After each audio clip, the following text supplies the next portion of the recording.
Okay, budak-budak ni buat cerita seram bila aku masuk rumah. Dia macam, siapa yang masuk tu? Siapa tu? Dia kecoh-kecoh kat dalam. Sebab aku buka pintu pakai kunci tadi. Tu. Dia kata, kat luar ke? Dia kata dalam. Habis siapa yang dalam bilik tadi? Dia kata. Aku macam, siapa yang dalam bilik? Dia kata, tak, kita nampak ada kaki terjuntai dekat atas katil. Saya kata, oh, siut. Sebab kita tengah dah 2 hari operasi potong pokok kat luar. So pokok tu tinggi lah. Tinggi and maybe tu tempat dia kot. So hari ni dia merayap lah agaknya. So tadi bilik aku kosong, dia masuk nak kejap bilik aku. Dan dia orang dah cakap-cakap, aku pun buka pintu bilik, aku buka pintu luar, aku pergi ambil barang dan aku nampak lah ada benda dah keluar. Okay lah, fine lah, dia dah keluar, tak apa. So sementara nak bagi bilik aku bertenang, aku pun pergi buat ni dulu sekejap. Lapar guys. Lepas workout lapar. Okay, sambung cerita pasal yang nadi tadi.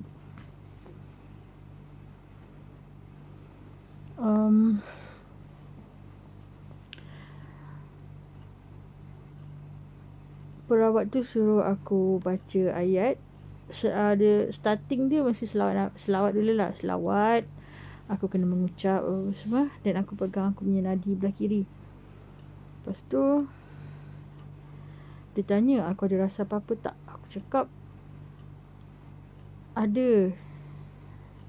Rasa apa? Aku cakap aku tak tahu. Tapi ada rasa tu. Dia kata ada nak cuba pejam mata, ada nampak bayang apa-apa tak? Dan aku pun pejam mata. Dan bila aku pejam mata, aku nampak laut. Okay, aku nampak laut. Cantik lah, cantik. Tapi view dia pun tak secerah macam kita dekat tepi laut. Dia macam kelabu-kelabu sikit, coklat-coklat sikit. Macam gambar old school, macam gambar-gambar filem klasik macam tu. So aku message kat perawat tu. Aku cakap aku nampak laut. Dia kata cuba rasa benda tu sampai habis dan baru message dia. Okey lah, aku pun layan. So kejadian ni berlaku dekat depan TV. Which is depan TV tu ada mak aku dan kakak aku sekali. Dia orang tengah tengok cerita apa, aku tak ingat lah. Cerita orang putih lah macam tu. Tapi aku ni duk melayan benda tu. Dan bila aku pejam mata, aku pergi tepi laut. Pasir dia warna putih. Ombak pun tak besar. Dia macam sikit-sikit. Macam biasa. Laut yang tenang. Tiba-tiba aku nampak ada seorang lelaki. Kulit cerah. Rambut lurus macam. Tak lurus sangat lah rambut dia. Macam ikal sikit lah. Good looking. Tak handsome. Tapi pleasant. Okay. Dia pandang. Dia nampak aku. Tapi aku tak tahu aku nak tegur dia ke tak. Aku just pandang dari distance lah. Macam maybe few meters. Tapi aku boleh nampak reaction muka dia lah. Muka dia muka sedih. Lepas tu ada datang macam something kampung.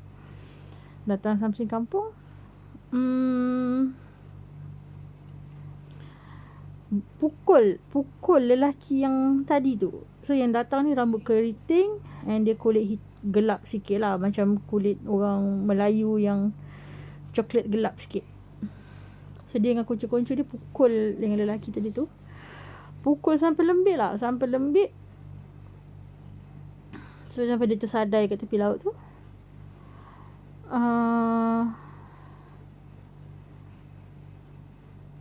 Aku ni mampu tengok je. Aku boleh tengok je, tak boleh tolong pun. Sebab yang diorang ni macam tak nampak aku, tapi yang lelaki tadi tu dia pandang aku, dia buat muka sedih. Lepas tu lepas dia bantai dia sampai berdarah-darah tau. So dia tinggalkan dia. Lepas tu apa, diorang biarkan dia tersadar di tepi laut tu. Diorang ingatkan dia mati kot. Lepas tu dia tak mati pun. Dia tak mati pun sebenarnya.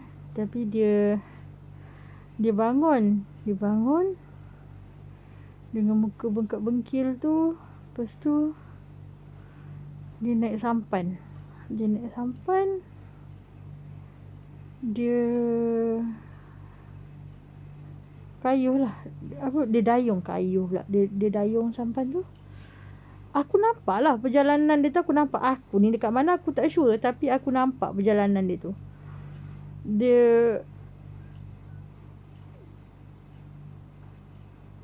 Aku rasa apa yang dia rasa. Macam tertindas, sakit, dikhianati. Dari situ aku macam siapa dia ni, kenapa aku rasa apa yang dia rasa ni. Lepas tu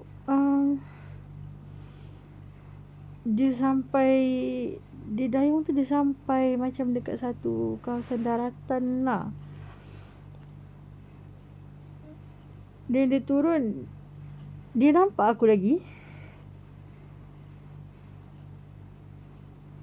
dengan muka sedih, macam muka mengharap bantuan atau mengharap simpati, whatsoever. Aku tak sure apa perasaan dia masa tu, tapi dia memang pandang aku.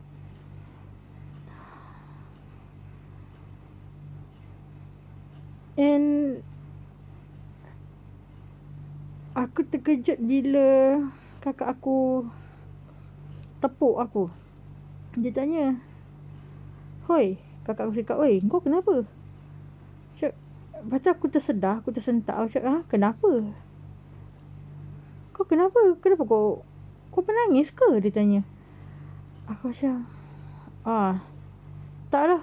Macam aku cakap lah, macam pening kepala lah. So aku pun bangun masuk bilik. So aku macam, oh damn, aku sampai menangis. Masa aku alami tu aku menangis sebab aku rasa kesakitan yang dia rasa. Dia bukan sakit rasa sakit yang sebab kena pukul tu. Sakit emosi yang sakit. So aku cerita kat perawat tu apa detail.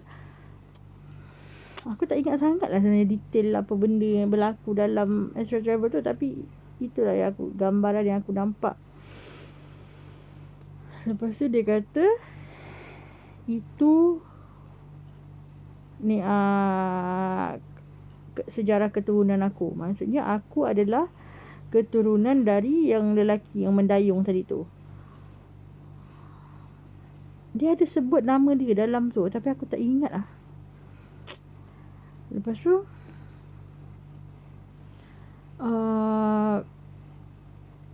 dan aku tanya siapa lelaki yang pukul dia tu.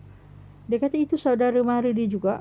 Tapi sebabkan yang si putih ni, yang si pendayung tadi ni, dia terlampau baik hati sampai kena tindas. Sampai harta dia orang tindas, orang ambil. Sampai dia jadi macam, kiranya macam dia ada benda, tapi bila orang ugut dia bagi, dia mengalah, dia banyak mengalah. So dia kena tindas macam tu lah. So sampai dia mendarat tu, sebenarnya dia mendarat sampai dekat Tanah Melayu. And kejadian tu adalah dekat dari negara seberang lah, dekat aku tak sure mana. Tapi kalau ikutkan keturunan memang dari Riau. So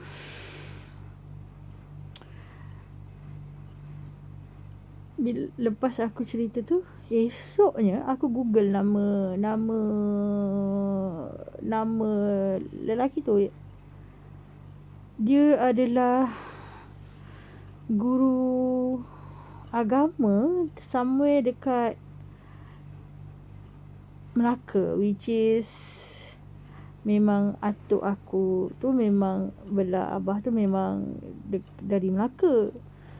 So nama datuk moyang aku ni memang ada dalam, kalau Google nama dia memang jumpa. Tapi masalah aku tak ingat nama tu apa. Lepas tu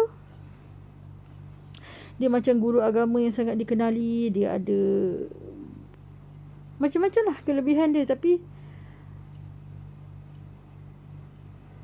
kesahihan dia tak ada siapalah yang boleh nak confirmkan macam mana. Aku tak tahu dia keturunan, aku ni keturunan ke berapa, yang dia tu layer ke berapa. Faham tak? Aku tak tahu aku ni memang betul-betul keturunan dia ke, sebab dah kahwin campur. Lepas tu ada pula cakap kita orang ni ada kena-mengena dengan Laksamana Bentan pula. Yang family kita orang tak boleh pergi satu daerah kat Johor tu, yang takut kalau kena sumpah tu kan. Dia kata kalau keturunan Laksamana Bentan or something like orang Bentan, which is Bentan tu pun kawasan dekat Indonesia juga. Dia between Indonesia, Singapore macam tu. So siapa dari dia cerita Laksamana Bentan yang disumpah dek Sultan Melaka yang dia kata kalau siapa datang pijak tanah Johor ni, dia akan muntah darah. Which is ada salah seorang nenek saudara aku pernah pergi kawasan tu hantar orang kahwin. Dia muntah darah. So memang family kita orang tak pergilah kawasan tu. Kota Tinggi Johor. Aku tak sure lah kawasan ni mana. Nanti aku check balik. Yang pasal Laksamana Bentan ni aku tak berapa clear. Nanti aku check balik dengan Abah. Tapi memang selalu kalau kita cakap nak pergi Johor ke apa, makcik aku akan remind, korang jangan berhenti kat sini-sini. Jangan turun singgah sini sikit-sikit tempat. Okay. Maksudnya kita macam ignore je. So lepas aku tahu pasal ni, aku mulalah korek cerita sejarah tu. And aku tengok map Bentan tu kat mana, apa-apa semua. So link ke tidak. So yang pasal Laksamana Bentan tu next part seterusnya.